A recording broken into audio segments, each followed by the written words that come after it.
He was the man I loved, the man with whom I'd been so perfectly in sync that it was hard to know where I ended and he began. My heart refused to let him go. Even if he was technically a monster, he was still out there somewhere. I also hadn't forgotten a conversation he and I had once had. We'd both agreed that we'd rather be dead, truly dead, than walk the world as Strigoi.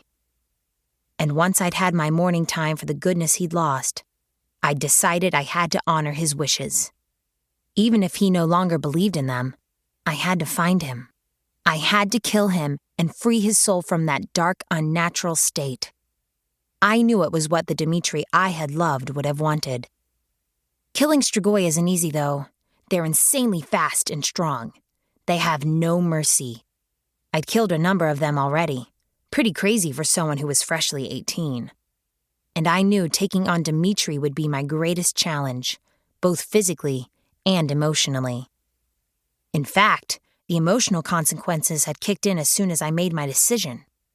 Going after Dimitri had meant doing a few life-altering things, and that wasn't even counting the fact that fighting him could very likely result in the loss of my life. I was still in school, only a handful of months away from graduating and becoming a full-fledged guardian. Every day I stuck around at St. Vladimir's Academy, a remote protected school for Moroi and Dompiers, meant one more day was going by in which Dimitri was still out there, living in the state he'd never wanted.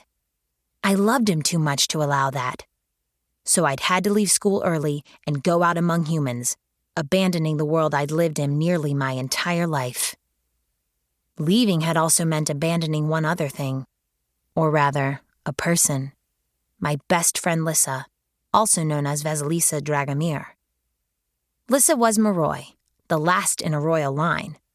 I'd been slated to be her guardian when we graduated, and my decision to hunt Dimitri had pretty much destroyed that future with her.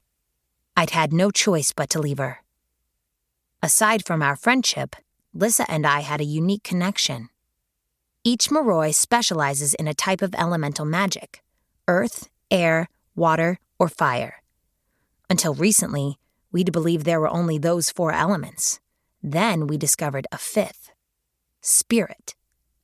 That was Lissa's element, and with so few spirit users in the world, we hardly knew anything about it. For the most part, it seemed to be tied to psychic powers. Lissa wielded amazing compulsion, the ability to exert her will on almost anyone. She could also heal, and that's where things got a little strange between us. You see, I technically died in the car accident that killed her family.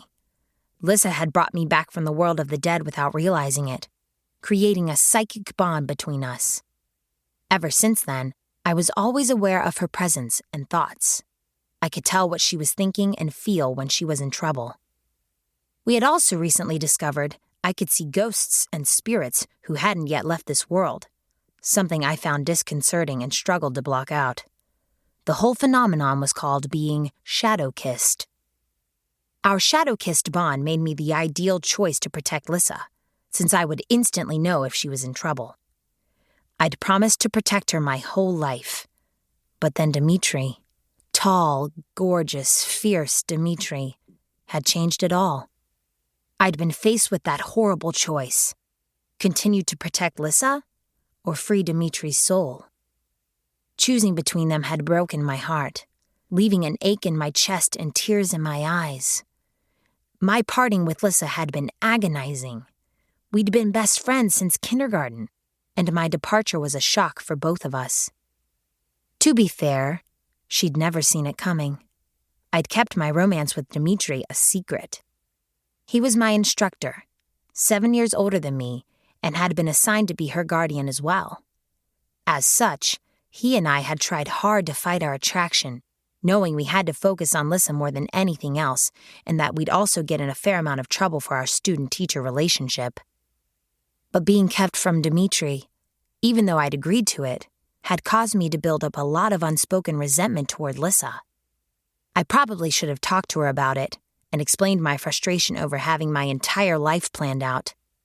It didn't seem fair, somehow, that while Lissa was free to live and love however she wanted, I would always have to sacrifice my own happiness to ensure that she was protected.